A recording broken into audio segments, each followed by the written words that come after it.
Good evening, hello and welcome. You're watching Viewpoint. I'm Anusha Soni. All hell broke loose when Tamil Nadu Minister Udhayanidhi Stalin made a derogatory statement when it comes to Hindu religion and Sanatan Dharma. He compared the religion to diseases like dengue and malaria. It did not stop there. He also argued that the religion intrinsically is deeply patriarchal and also perpetuates casteism. Well, when there was fierce criticism that had come from the likes of the BJP, the minister has refused to backtrack and has said that he has not called for any kind of genocide, as has been accused by the BJP. Now, the biggest trouble is for the alliance partners, INDIA, a group of about 28 political parties who want to come together and challenge the BJP government. You have the Congress party, which finds itself in a fix. There are the likes of Uddhav Thackeray and their party who have taken exception to the statement made by Udhayanidhi Stalin. But this particular statement by the minister concerned in the state of Tamil Nadu might be good optics for the politics in the state of the state, but in the long run, it's going to damage the prospects of this particular alliance which has been formed to overtake the big machinery of the BJP. The ramifications of the statement, and was this some kind of hate speech as accused by the BJP?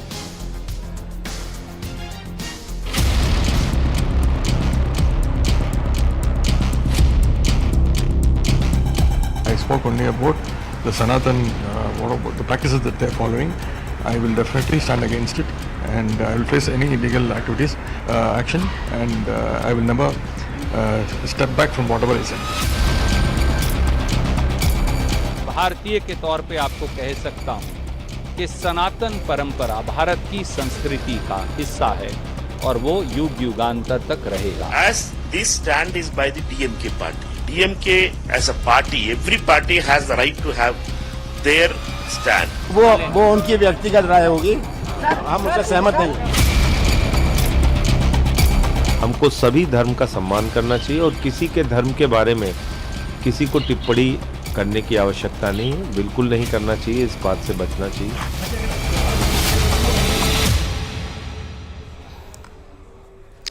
Well, joining us on the broadcast, our guest, Mr. Rangarajan Chilikur, who's the head priest of the Chilikur Balaji Devasthanam, is joining us on the broadcast.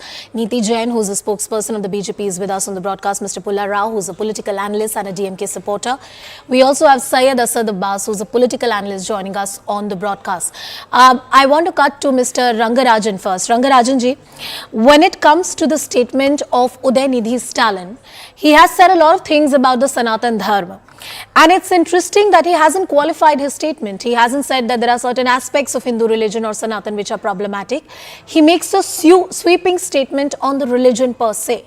It is not unknown to the politics of the state of Tamil Nadu, and more importantly, even in the past, there are various leaders from the DMK who have made these statements. Your thoughts on what he has said? Hello? All right. Am I supposed to speak? I didn't hear you say that. Rangarajan ji, can you hear me? Am I audible? All right, Yes, I am able to hear you. You are able to hear me. We'll just try and connect to Mr. Rangarajan can hear me. I believe my team is telling me. Mr. Rangarajan, please go ahead. I want your comments on what Udhayanidhi Stalin has said. And is it just for political gains that the statement has been made? See, we are not into this political slugfest. It is between the political parties to have their own abuses and counter abuses. But what has happened is, in this crossfire, somebody has commented about Sanatana Dharma. And this Sanatana Dharma is not a issue which can be commented by political elements. Sanatana Dharma is an ancient one. It is Sri Rama is the embodiment of Dharma. That is what we all believe. Ramaha Vigrahavan Dharma. And this country, which is not born on 1947, this is an ancient land. This ancient land has got a characteristic. The deity is supreme in this country. When 543 kingdoms merged to become the Union of India upon the request of Sardar Patel, Out of them, the main kingdom which was merged into India was Padmanabha Swami's kingdom, is Trivandrum. And Kanyakumari, both of them are part of this Padmanabha Swami kingdom.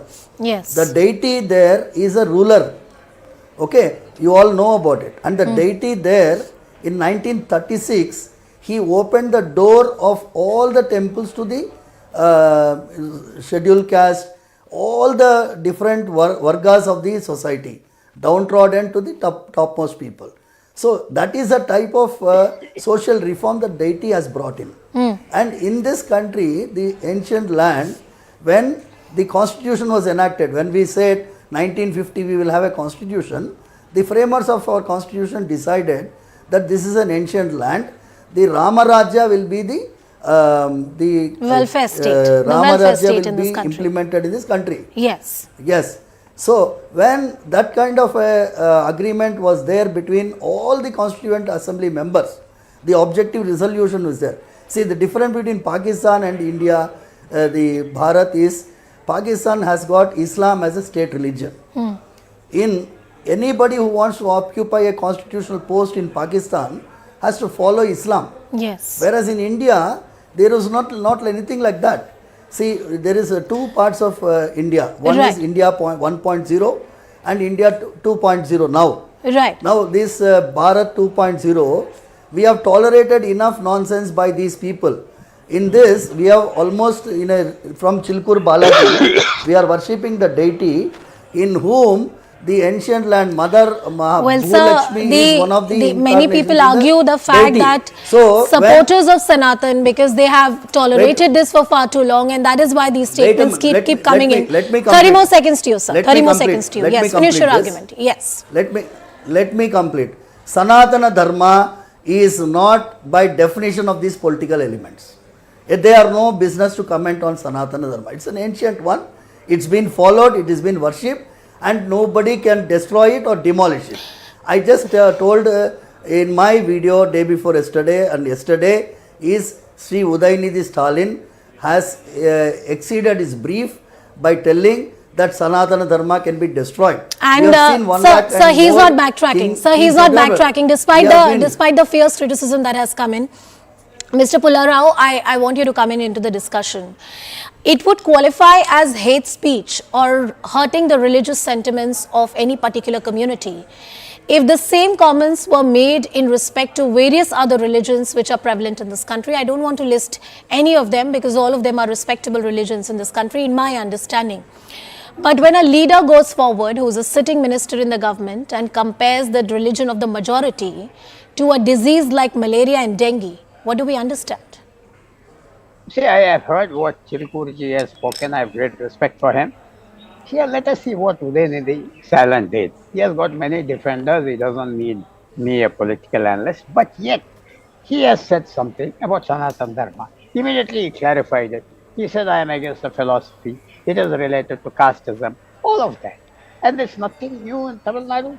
What he has said, the Justice Party, which won the election in 1935 and formed the government of Madras Presidency, they said the same thing. The Justice Party. Then the Justice Party... In 1935. They came what he In 1935. Yes, the same philosophy he's talking about casteism, upper casteism. I may subscribe, I may not subscribe to it. But the fact is, he has said nothing new.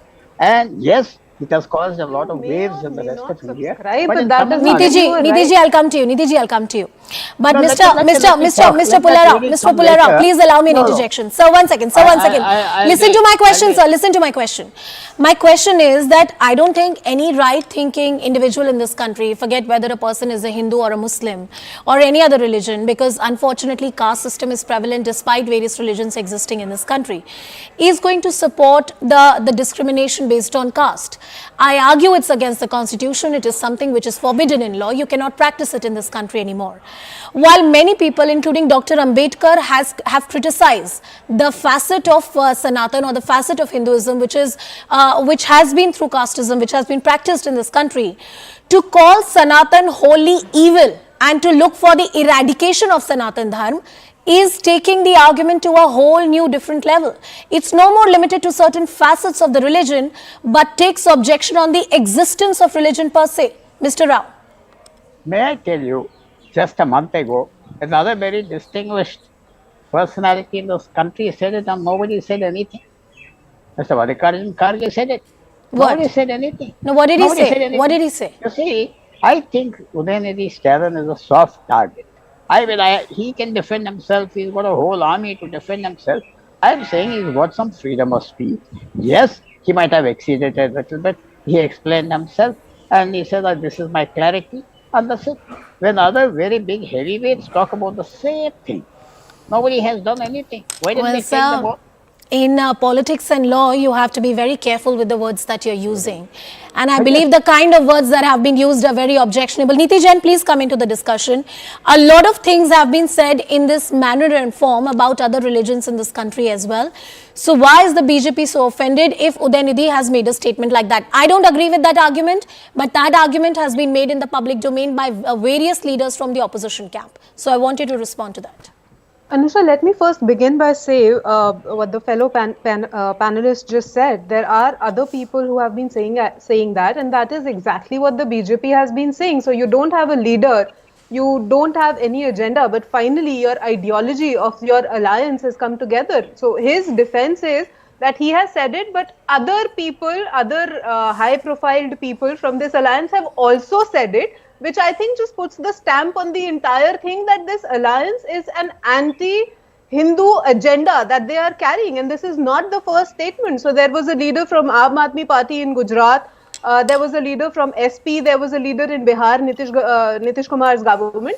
All of these people have systematically been making statements against a particular ideology, a particular religion, and they are doing it in the name of freedom of speech. So your freedom of speech does not give you a right to insult me or my religion or my thoughts. You may or may not agree with it. You may or may not follow it, but you do not have the right to stand on a public platform and tell me that my religion or my ideology is a malaria or a dengue and you are going to eradicate it. Yes. You are going to eradicate it. Sir, bahut bade log, there have been very high profiled Mughals and the Englishmen who could not eradicate Hinduism, and you people, the Rajkumars of the new age, have no capacity to even talk about it.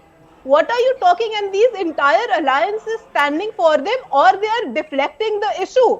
Let Rahul Gandhi come out and say what his opinion is on this. Jab election aata hai, tab they become a Janeudhari Hindu.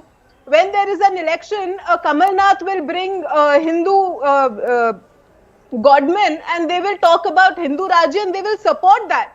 In Karnataka, when the elections were happening, they were all about Hanumanji, and today they're supporting this statement. So let the Congress also come out and talk about whatever Udhayanidhi had said. All right. This is Mr. Syed Asad Abbas, you're a political observer, and on many occasions the Congress party has argued that, look, we shouldn't bring religion into politics. Religion is something that has its own role to play in today's life and society. Politics should be about development issues. When the alliance partner of the Congress party, and the both parties are in alliance at the state level, also on the bloc together in INDIA, makes such a damaging statement, aren't you giving it on a platter to the BJP to take you to cleaners? And aren't the parties like the DMK bringing the politics of religion into mainstream? Anusha ji, I've always believed with great power comes great responsibility and equal accountability.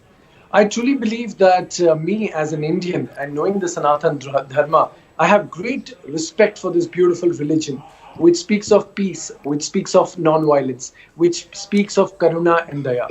I think the same thing needs to be read, interpreted rightly by Mr. Udhayanidhi Stalin. Now, the second point I make here, the fact of the matter that many of the BJP spokespersons who are debating with me today agreed to one point which I just made now, but do not agree to my second point, which is in no speech whatsoever, in no statement to the media has Udhayanidhi Stalin spoken of a genocide.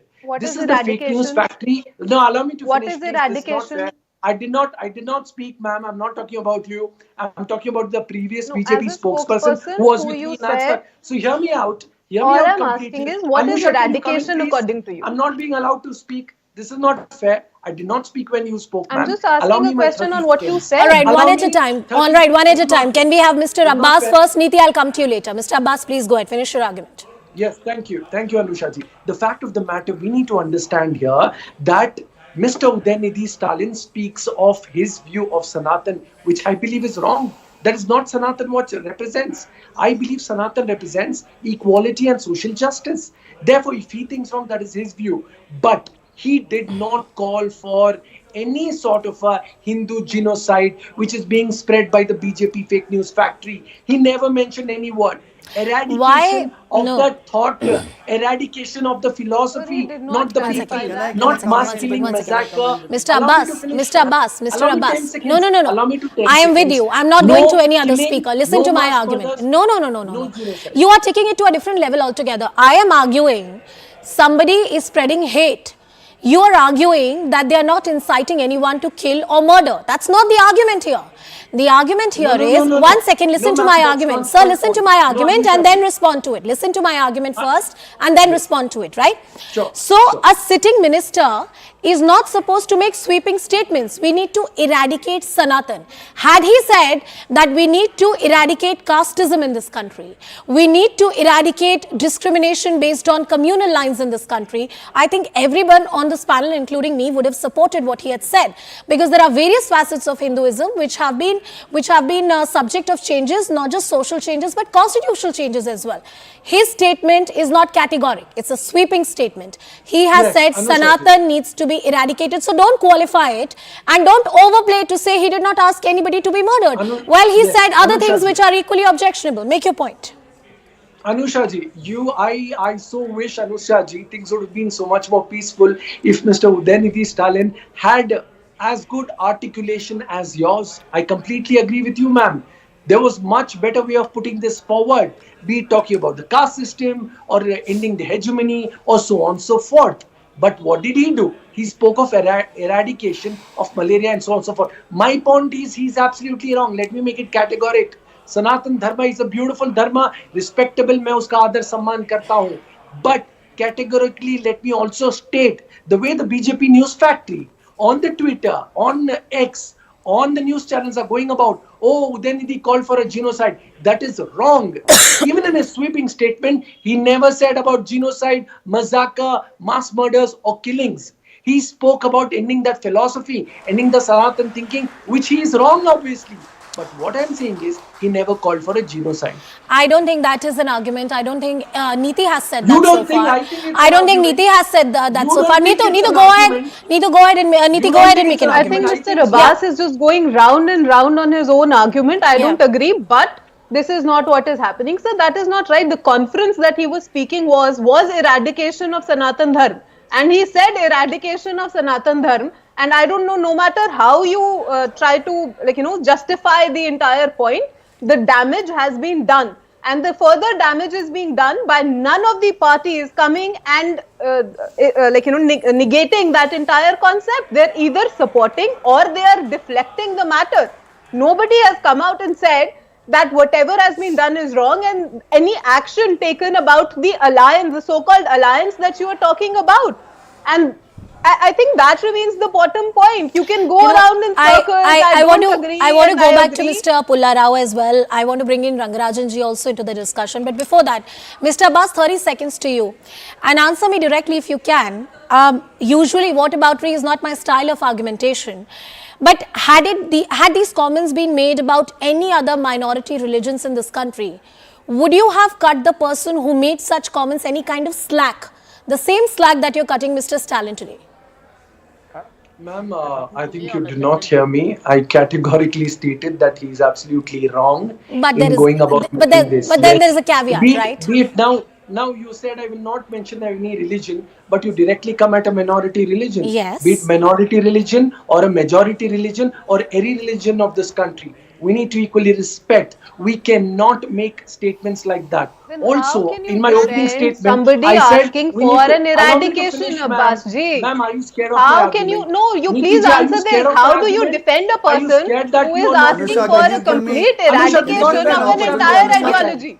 This is not fair. This is not fair. Allow me to complete. 30 Ma'am, I do seconds, not Mr. speak when you Abbas. speak. Mr. Abbas, 30 Allow seconds me to you. Finish complete your my argument. point. Then I go back to Niti, and then I have to bring in other guest as well. Mr. Abbas, Thank you. 30 seconds. Kindly. Yes. Ma'am, yes, thank you. I did not speak when you spoke. Kindly allow me my time. Thank you, Niti ji. So the point I'm making, Anusha ji, categorically stating that Mr. Udhayanidhi Stalin has not even understood the term Sanatan. His interpretation is wrong. He could have articulated his thoughts the way you did, talking about caste system or hegemony and so on and so forth. But Sanatan Dharma, which I state, is a beautiful dharma Okay, of Mr. karuna, Abbas, I daya, have to move to other and any guest as well. religion. Nobody Niti ji, a caste quick it. point from you. Then I have to bring in other guest Time. also. Nobody. I'm just sitting here. All right. One at a time. One at a time. Mr. Rangarajan wants to make a point. Rangarajan ji, please come in, make your point. You have a point to make. Please go ahead, Mr. Rangarajan. See, I have been waiting here.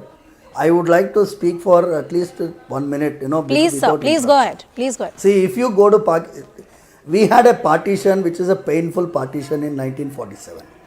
When the country was divided in two, the Pakistani side has a constitution where the practicing religion is Islam. And there is an Article 2A in that country where anybody who wants to hold a constitutional position, whether he is a member of parliament or assembly, he has to be following Islam. In India, in Bharat, we do not have any such provision. We are almost in the final stages in the Supreme Court. Lot of work has been done because of the community called downtrodden community, Tirupanalvar community, who has worked with us. They have been happy to participate in this kind of a movement in restoring the original constitution values of Ramarajya. What we are going to ask the Supreme Court and all the rulers now, because whether it is BJP or Congress or whatever party they come into power, if anybody insults or denigrates Sanatana Dharma, there constitutionally they will not be having any participation in electoral process. That is what we are going to get an amendment. That is the final stage we are going to go. Because now see, Abbas ji is telling what he said is wrong, but see, this but you don't want. What is this but? You just say point blank. Whatever he said is wrong. Mr. Abbas, let him It make is his no point. but, my friend. It is no but. There is no but to that. If he has said something wrong, he has said something wrong. That's all. Okay. My humble submission to you, Mr. Abbas. There is also one. See, One the at a other- time. Let him see, make I'm his telling point. you, the Mr. other Abbas, I'll parties- come back to you. Yes. 1 minute. Let me complete. See, I've been sitting here for last 15 minutes without speaking. When Mr. Udhayanidhi Stalin said, there are so many people, just Pularao Garu has told me that he has got so many people defend. See, Justice Party was born but did not get elected as a government till 1960. Till that time, Rangarajan ji, DK can I and make a DMK request to became. you? After that, they have not been able to see the Rangarajan ji, Jati let me just make a that's what small they said. request to you. Please Demolition pause your of thoughts caste there. system. They There's could an not do important anything. development coming in. Bengal Chief Minister Mamata Banerjee has reacted to this entire controversy. I want to play out that reaction and then get back to my guest. Well, that's the word really coming in from Mamata Banerjee. We'll just try and play out that sound bite for you. She has reacted to this controversy. Let's listen in.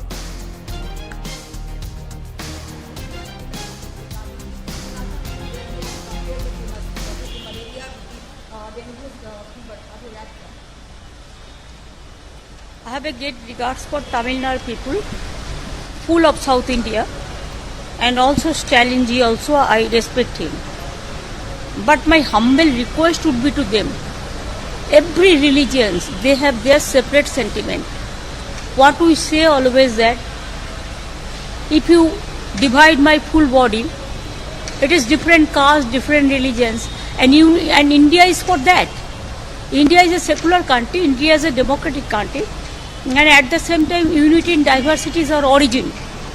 So I respect Sanatan Dharma because we know the Rig Ved, Atharva, so many Veds, and it came from our Upasana, Aradhana, Bandhana from then. And also Sanatan Dharma, I give them pension also because there are so many Purohit. They puja path जो करते हैं, जो पूजा पाठ करते हैं, they do the pujas. So how it is popular, the Balapati is a very popular in South India and all over the country. Now Siddhi Data Binayak is popular in Maharashtra and all the country. Durga Puja is popular but belongs to every country. Now we go to mandir, masjid, temple, church, everywhere. We should not involve in any matter which may hurt any section of people. It may be he's a junior, so he may not be knowing that. But from my side, I can give my views that I also came to know this, but I do not know from which vision they have said so. I feel that they have to respect every religion. Well, that was Mamata Banerjee clearly distancing herself from the statement that was made by Udhayanidhi Stalin and saying all religions need to be accepted and respected. We are a country of unity in diversity, and she and her government have always respected the sentiments of Sanatan Dharma. That's the voice coming in. I want to give last few minutes to Rangarajanji and Mr. Pullarao, who have been with us on the broadcast. Mr. Rangarajan, 1 minute to you, last 30 seconds to you. Why this statement should not be qualified? And many argue that it might help the DMK in the upcoming state elections or to consolidate their vote bank. It might have, nationally a not great effect on the alliance per se. But for the politics of DMK, it's a statement which they're not really worried about. See, Anusha, this is what Mamata Banerjee ji, the Chief Minister of Bengal, has said. We are thankful to her for clarifying and then helping us understand. But I would like to come back to our main focus. See, we have been talking about the Article 363 dispute. That is when all the deities, they merge their kingdoms. Out of 543 kingdoms, 8 states had the deity as a ruler. If you take Madhya Pradesh, Orcha, Raja Ramchandra ji was a king. If you take Rajasthan, Ekling ji, he was a king. They all gave their kingdom. If you have taken the kingdom and formed into Bharat and say, I don't want Sanatan Dharma, I will demolish. That is a time when we feel bad. Mr. Pullarao, do you think they their kingdom? Yes. That is what it is. Absolutely. Now we don't want this kind of a loose talk by the political elements. I think, they sir, let them fight their political I think, battle sir, this on, is more than a loose talk. And I believe that these kind of statements should be taken far more seriously. So I asked the last question to Mr. Pullarao. Mr. Rao, do you think there should be an apology that should come from Udhayanidhi Stalin? I'm sure that politically it's impossible, but I ask on a notional level because most of the people on the broadcast today who have given us an explanation, if not defended him, like Mr. Abbas have said, that the choice of word was not really nice. I would argue that it can qualify for a complaint as hate speech, and I believe a complaint has also been lodged in this entire matter. Going forward, do you think there should be an apology that should be demanded from him? Mr. Rao, closing comments. I think it's very difficult for him to give an apology. He has already clarified. He has said, I didn't say that. And what Mr. Said Abbas says probably is quite correct. He couldn't articulate it properly. There's a matter of articulation also. And we have to, as I said, without any disrespect to Chirikurji, who was a very respected personality of Telugu people. Perhaps it's not such a big thunderstorm as is being made out. It will pass. I have also mentioned earlier that just 40 years ago, there was another minister in Karnataka, Basavalingappa, who used to abuse everyone every day. Where is he now? I think we shouldn't give too much importance. He's a young man. I'm sure he will. No, sir, we will give it importance, and so should you. You should issue an apology, and this is an entire country that is going to take it seriously, and so should you if you are going to stay in a public life. And just because it was not taken seriously, and you cannot blame it on articulation. And just because it was not taken seriously in the past doesn't mean it shouldn't be taken seriously right now. And it's not an underage child we are talking about, or somebody who has not had access to education or some kind of exposure in life, that they were incapable of articulation. This is a learned man who was talking about Sanatan Dharma and very well aware of what he was really talking about. Anusha, one minute, Anusha. I'm very sorry, gentlemen. That's all the time I have. I apologize. I apologize. That's all the time that I have. As said by the experts on the broadcast, an apology is unlikely to come. But shouldn't statements like these qualify as hate speech? Shouldn't they invite the same kind of condemnation that is invited each time any other religion in this country faces hate or abuse. With that, we are slipping into a very short break. On the other side, the debate over one nation, one poll, that continues to go on.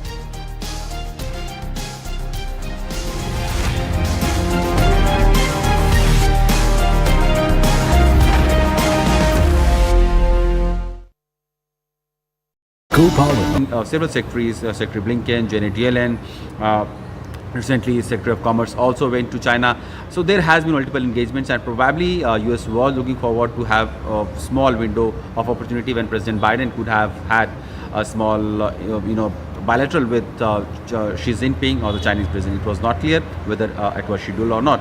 But we know that with the absence of Vladimir Putin and Chinese President Xi Jinping, it looks like the bloc, the G20, is increasingly divided on the many issues around the world.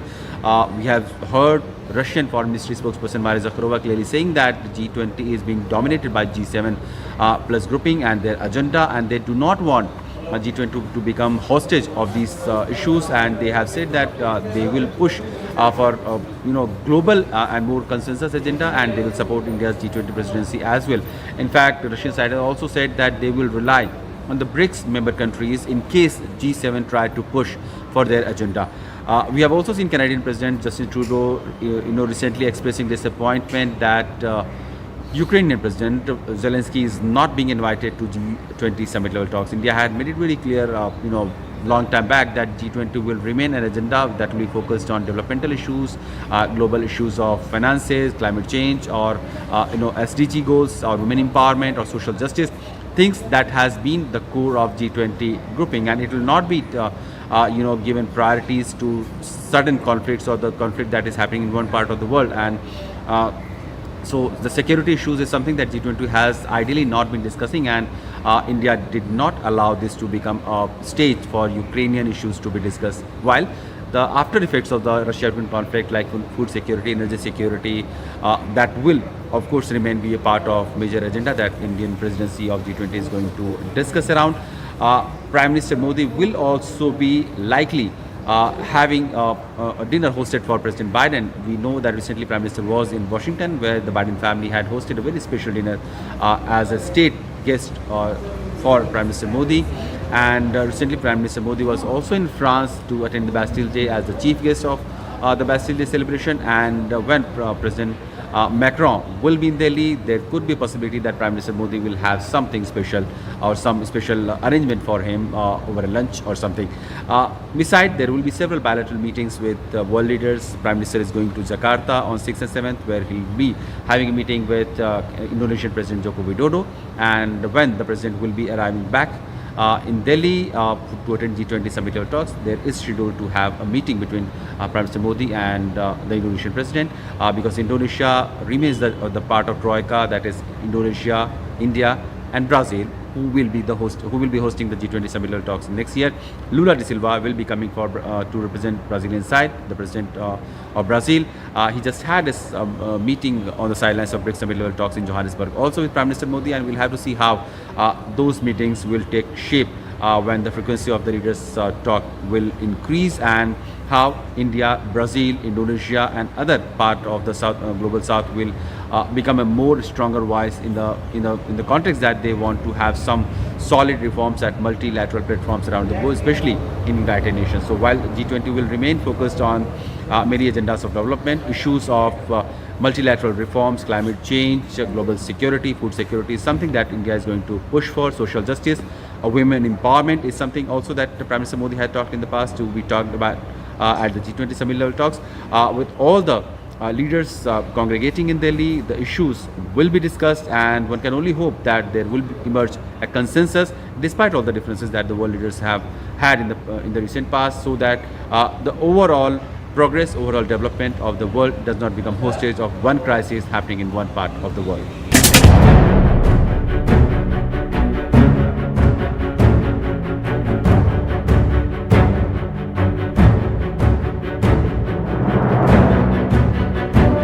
Delhi is all set to host the G20 summit level talks when the world leaders will be arriving and discussing about the priorities, challenges, common concerns around the world, especially in the area of development and finances.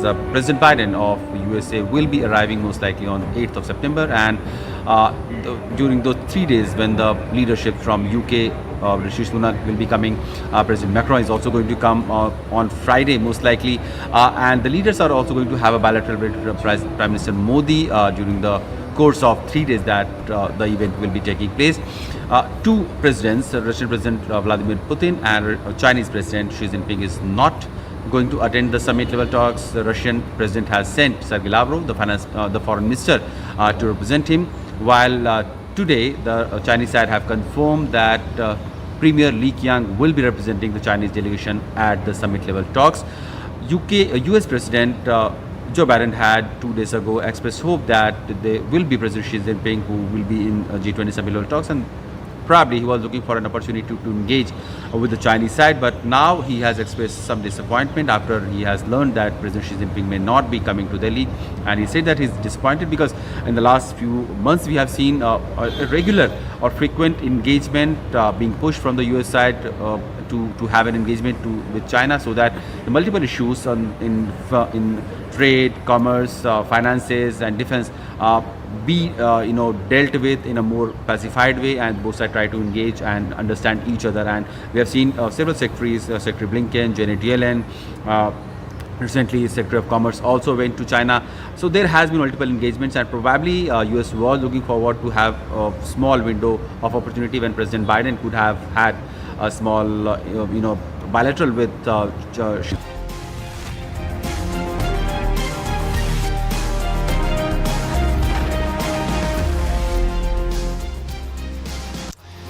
Welcome back, and let's now talk about the politics over one nation, one election that continues after the government constituted an 8-member panel headed by former President Ram Nath Kovind.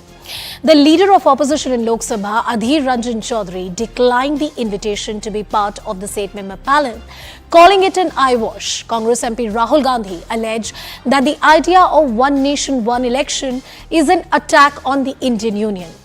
Congress party has also raised questions against the government for not including the leader of the opposition in Rajya Sabha in this particular panel, Mr. Mallikarjun Kharge, in this committee, calling the move a diversionary tactic and a ploy against the regional parties. The debate over one nation, one election has to be taken into the right context. The idea was first mooted in the 1980s. However, it was never implemented in the way and manner which was one envisioned by many leaders. Many people have spoken about it. Is this reform being politicized for political gains? More importantly, is this really a diversionary tactic, or once again a substantial idea of reform is being held hostage to the politics and the political interests at stake? We discuss on Viewpoint tonight.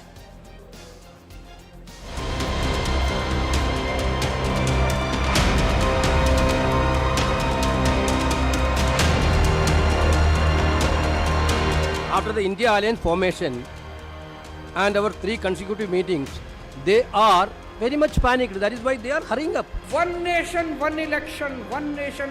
अरे हमको क्या मिलेगा? One election की 10 election की 12 election. बताओ आम आदमी को कुछ मिलेगा? One nation, one election. One nation, 100 election. One nation, 1000 election. हमको क्या मिला? इस मसले को छेड़कर तो ये जमहूरियत को की जड़ों को खोखला करना चाहते हैं और हिंदुस्तान से जमहूरियत खत्म करके ये डिक्टेटरशिप लाना चाहते हैं. One nation, one election is good for the people of India, and the people of India realize it. But it is certainly bad for parties like the Congress. It is bad for parties that prey on weak and vulnerable people and have no interest in a prosperous India.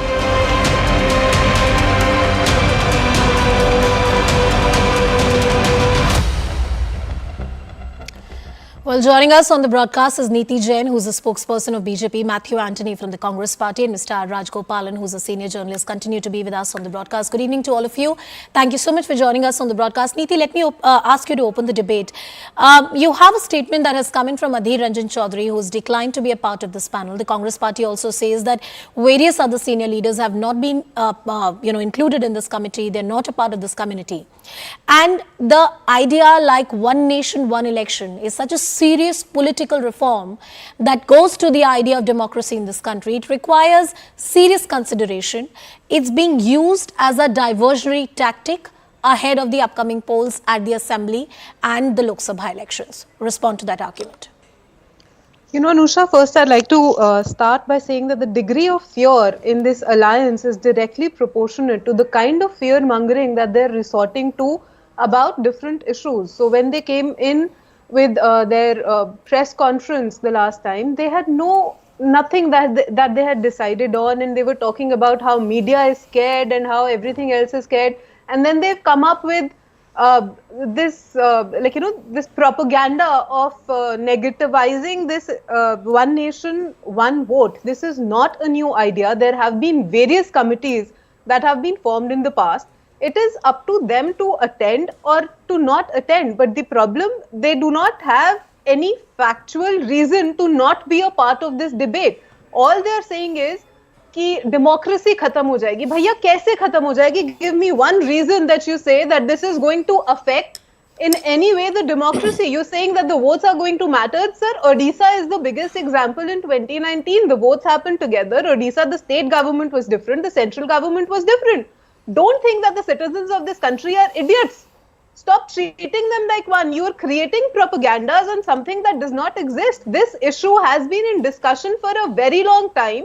Neither is this being brought up for the first time, nor is it going to be, I hope it is going to be the last time that we're forming committees and we come to a certain conclusion either way. But the problem is, why create a propaganda around something that is definitely going to be a reform for the country towards a better future? Anthony, You're saying it, Matthew Anthony. Just 10 seconds, just 10 seconds, Anusha. Yes, They're yes. saying this is going to be, this is one a second. diversionary tactic for the upcoming elections, which is exactly the reason हर 2 महीने में तो elections हो जाते हैं. So Niti, the argument, no, I take the first part of your argument. And the argument here is, Matthew, it is often being argued that whenever BJP wants to bring in a big ticket reform, they never consult the opposition parties. They do not follow the due process. They do not form standing committees. There is no white paper. The matter is not referred to the Law Commission. This time for a change, even if I were to accept your arguments that have been made earlier, they are following a process. There is a draft report by the Law Commission. There have been earlier reports as well. A committee is being formed in which experts have been roped in. Then what's the objection to it? There is no ordinance that has been brought in that anybody can argue that this is an assault on democracy. Substantiate your argument when you say this is an assault on democracy. Article 1 of the Constitution says India is a union of states. And the states' electoral needs are completely different, or majority of them are completely different from the national interest. There is a line which is in unison. That's the federal structure of the country. Second is, when you come to the BJP's consultation and constitution of this committee, why is Harish Salve in the committee when he is a King's Counsel of UK? Aren't we compromising on our national security when somebody who is an advisor? Niti, I'll come to you. You make that argument. Let him enlist his objections, and then we'll come to the fact that whether they're reasonable or not. Yes, Matthew, please go ahead. Why there is only one elected representative in the committee? That's only the Home Minister. Why the leader of opposition in the Rajya Sabha is not there in the committee? Why are there not the state political parties leaders in the committee? You have the history of the Constitution Committee of this country. And we have wider consultations. We have representation from all walks of the life. There were diverse views across. There were contradicting views across. But we still put out a constitution from that one, from the Constitution Assembly. We made our constitution. We considered the larger part of the country, all aspects of it. The minorities of the minorities, the insignificant minorities, everybody was considered. The tribal interests were considered. Where is the confidence given by the BJP in such kind of consultations? The agenda itself speaks of the outcome. So Matthew, one interjection. Yes. So you basically have a problem with the composition of the committee and not the idea per se. Is that correct to say then? That is the first objection. The second is we are against the idea of one nation, one election, because the country's structure, the country's politics, the country's ethos have progressed from the 1950s to the 1967s to the 2023. the states have a lot of interest, and in order to keep the diversity, which is one of the unity in the diversity, which is one of our largest claims, which India has got across the country, across the world, is going to be affected with this one nation, one election. Because in a study in 2015 done by IDFC Institute, 77% of the sample has agreed that they will vote for the single party in the state and the central elections if it is held together. 61% said that. One second. I see the point that you're quoting a particular survey that has been, done in this regard. I don't have the survey in front of me. I take your broader point that there is some survey that says that, if there is one nation, one election. Yes, very briefly so that I can bring in others as well. 30 seconds. In August 2018, Justice B.S. Chauhan also in his draft report said that this is not a feasible idea to do with the current constitution of the country, and there should be constitutional amendments for this one. Yes. So the last commission also reported that it's not a feasible idea. So that's my points to start with the debate with. But I have to add to the last point. You're right that the draft report by Justice B.S. Chauhan said that the present constitutional framework will not permit you. You would require amendments, and certain constitutional amendments would also require 50% of the states to be on your side. Exactly. But the committee also said that in the long run, it's a good idea because it's going to save us a lot of money. And in the beginning, we would need around 10,000 crore rupees for a lot of infrastructure. The report was very nuanced. I've gone through that report of roughly 150 pages. It was very nuanced in the kind of recommendations it was making. It was also warning about the constitutional changes that had to be brought in. Mr. Rajgopalan, when you see this entire debate around simultaneous elections in this country, is it mere politicking, or perhaps the opposition parties need to give a serious consideration to this idea? Opposition parties should be very, very responsible and considerate towards the government's, proposals. Just mere walking out of the committee by Adhir Ranjan Chaudhary, putting one blame because of internal conflict in the Congress, they should not be playing to the, national interest. Apart from that, Anusha, Jairam Ramesh, when he was minister, he went to the Supreme Court against the Model Code of Conduct, saying that it is apprehending the implementation of certain progressive ideas of the government. Therefore, Model Code of Conduct should be removed from the Election Commission. So therefore, Sudarshan Nachiyappan, a Tamil Nadu Congress MP, headed a joint parliamentary committee in which Congress, DMK, TMC, all that India Alliance, alliance members were present. They unanimously passed the resolution, one election, one nation, one election should be considered. So, and they also set certain yardsticks. Apart from that, my understanding of the situation is, after reading 8 editorials today, major daily newspapers, and also for the last 3 days debates, there is a welcome decision by the voters that we need, because we are in digital world. One nation, one poll can be done by one computer. When you can digitally transform money from Delhi to France, Delhi to Singapore, Delhi, anywhere to anywhere. Okay. UPI has come. So therefore, when it is there, Congress is changing its goalpost. Because Mallikarjun Kharge is not there, we walk out. So Mallikarjun Kharge, they said, former Rajya Sabha leader of opposition, Mr. Ghulam Nabi Azad, he representing the regional party, Ghulam Nabi Azad. Mallikarjun Kharge is not elected by the people. No. That is why they did not improve. I think when it comes to the composition of the panel, there were certain points that Matthew Anthony has made that I want the BJP to respond to. Niti, why are the state leaders not part of this panel? There was a particular name taken of a particular lawyer who is part of this panel, and the Congress party says it's something which is not good for our national interests. You might want to respond to that if you want to. But the fact that the regional representation on the panel is almost missing is sending alarm bells ringing. And that's why you have this some degree of fear-mongering going on, that this is against the federal structure of this country. Niti. So, Anusha, first of all, when the Congress spokesperson talks about the federal structure, we are not clubbing the elections. The state elections will happen separately and the national elections will happen separately. So, to fear-monger about the whole point that this is going to club them, I gave you an example of Odisha in 2019. The state chose another leader, the national leader was different. So, to quote you, why this is going to be confusing, I think it's just confusing for the opposition because they just want to create an issue out of it. There were parties like Samajwadi Party and AIADMK and all of those other parties that had supported One Nation, One Vote. But just because they are in this so-called alliance now, that they've backtracked on these issues, and this is going to be the future of this issue. No party has their own thinking, and everybody is just following something that does not even have a leader, so they don't even know what they're following in this entire manner. I take the spirit of reform, and I take the spirit of reform as a student of constitution in this country. But to dismiss everything that has been raised against One Nation, One Election and call it fear-mongering, I believe would not be fair. No, I'm not dismissing anything. One point, one interjection. That is why the debate is happening. Yeah. One of the things that was said by Justice B.S. Chauhan also in that report, I don't know if you've had the opportunity or the time to read it, but it argued on the fact that up till 1950s to 60s, there was the idea of simultaneous elections in this country, and it was a reality. The fact that the cycle of election was changed, the government was at the center was dissolved earlier, there were various state governments that were dismissed by the Congress party at the center that time, so the election cycle got disrupted. It was also noted that a very strong party at the center often tries to take advantage and have the idea of simultaneous elections. It benefits the party which is at the center. That's something that the Law Commission has noted.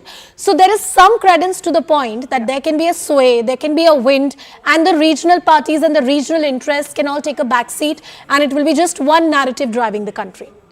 So when you talk about 52 to 67, we were on paper ballot. There was no technology. The kind of election machinery that we had at that time was very different than what we have today. And I accept anybody, the opposition included, they can have issues with whatever reform is coming on, but that does not mean you will not even sit on the table and discuss about it.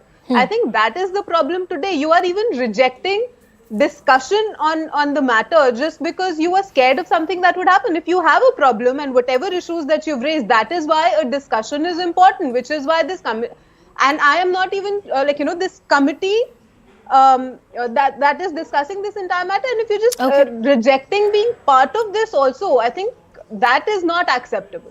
All right, Matthew, if you have a problem, sit on the table and talk about it. Even if I take all your objections on the face value, that look, there is no regional representation, Mr. Kharge has not been made a part of it, why is an ex-lawyer on the panel when he should not be on the panel, it's not something which is beneficial for the country. You can be part of that process, sit on the table and voice your concerns. Why do you want to remain out of the process? We have seen this government for the last 9 years.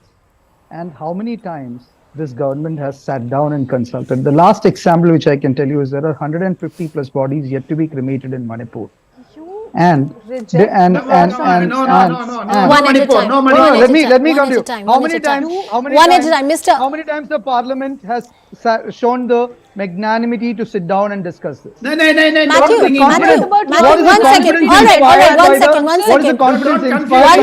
one second, Mr. Rajgopalan, please, one second, gentlemen, 1 second. Matthew, my request to you, can we please stay on the topic? I'm staying on the topic. So how many times this government has shown the confidence of sitting down and discussing a particular topic, whatever be the topic it is? The black money which was supposed to be coming back to this country, 15 lakhs each, never came back. The 50 days Madam, this is never happened. This is no sense. No, I'm saying there is no sense for the debate. All right, one at a time. Let him make his argument. Let him make his argument, sir. Let him make his argument. Matthew, 30 seconds, then I have to wrap up. Can I just have Matthew, please? Can I just have Matthew? Confidence. The government has failed to induce confidence for a conversation in any of the serious matters of this country in the last 9 years. That's a single point which I would like to make. But Matthew, Anthony, the point is, if you don't sit on the table, how there would be any kind of confidence building measure? No, we have an issue in the primary constitution of the committee, and the issue which they have been raised on One India and One Elections, because we have a primary issue on that one. There needs to be a broader consultation. Let's see. I mean, in my understanding, even if there is a problem in terms of the composition of the committee, nothing stops the opposition parties from sitting together and saying, look, we should have a better committee, or put your objections on the table and then walk out. No, for you to argue, you're not even going to be a part of it. Because we are disagreeing with the fact of this entire concept of life. So that is a broad spectrum of the committee that has been Well, let's see how this really plays out. But I thank you all for joining us on the broadcast. Indeed, this is going to be, if this reform is made a reality, it will be one of the biggest reforms that the world's largest democracy is going to see. Well, here's another big story. The national capital is all set to host the two-day G20 summit on the 9th and the 10th of September. Delhi is all decked up.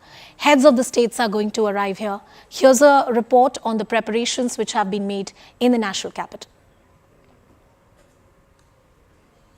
So what exactly is the preparation as far as security and commuting in Delhi is concerned? From the 8th till the 10th, when the G20 summit is on, metro could be your main mode of transport. But what exactly should you watch out for as far as metro gates are concerned? These are the metro station gates which will be closed to commuters. The Supreme Court metro station is right opposite the venue of the summit meeting, and therefore that will be shut. Moti Bagh again crucial because a lot of hotels where dignitaries will be staying, so that will be taken care of by the Moti Bagh metro station. Avoid that. Bhikaji Kama Place, again a significant metro station whose gates will be shut. Munirka in South Delhi, and the RK Puram area. So Munirka, RK Puram, Moti Bagh, IIT, all the way which leads to Dhola Kuan. These are areas where metro station gates will be closed down. The Sadar Bazaar cantonment area, again for the same reason. These are areas which will have hotels where the dignitaries are staying, and therefore if you are taking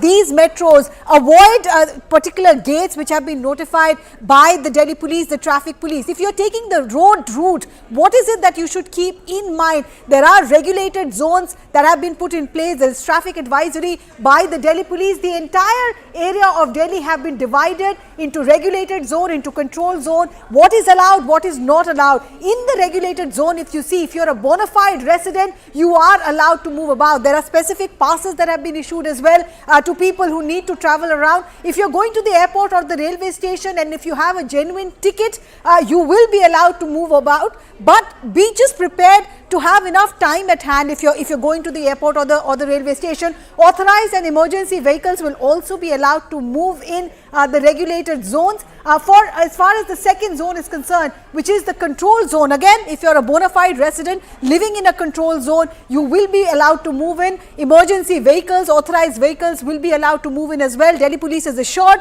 that no essential service vehicle will be stopped in the area where the specific focus will be. The DDU Marg, the Vikas Marg area till Noida, Link Road, Pusta Road, you should be aware that these are areas which are in high security zone. The Mahatma Gandhi Marg from Delhi Meerut Expressway all the way up to Kashmiri Gate, this is an area which you should watch out for. Jawaharlal Nehru Marg from Rajghat to Guru Nanak Chowk. Rajghat is also a venue where the delegates could go to pay their respect to Mahatma Gandhi. So again, a no-go area. From Turkman Gate to the BSZ Marg, that is also a road which is seeing closure. The Ranjit Singh Marg from Barakhamba to the Guru Nanak Chowk. This Ranjit Singh Marg will be kept in high security zone.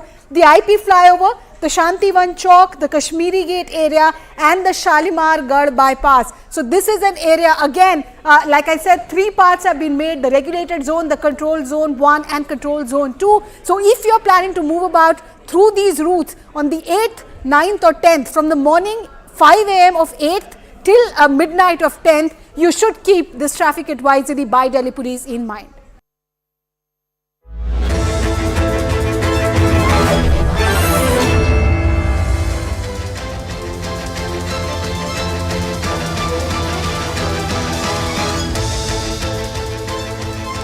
Welcome everyone. Thanks a lot for staying with us. You're watching Plain Speak with me, Shivani Gupta.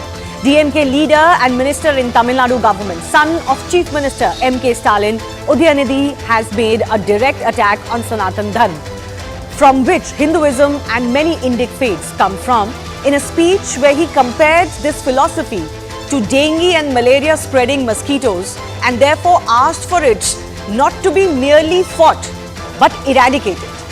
If there was ever a case of Hindu hatred in the open, then this is it. If there was ever a case of hate speech against a particular religion that can invite Hindu marginalization by eradicating them as mosquitoes, then this is it. The only thing refreshing about this statement is just how direct it is. Nevertheless, Udhayanidhi, while defending and standing by his statement, also tried to escape any blame or culpability by saying that he didn't call for any genocide. The Udhayanidhi statement has come as a reminder that despite what people may say, regardless of how many different names they may give it, ultimately the DMK ideology has always been about Hindu hatred. They may try to tell you that there is a difference between Sanatan Dharma and Hinduism, like some say that there is a demarcation between Hinduism and Hindutva. But frankly, what they want, quote, is to eradicate, as DMK leader said, is Hinduism itself. It is also a reminder that contrary to what some may say, Hinduism is very much under attack and in danger in India if we don't pay heed to such design.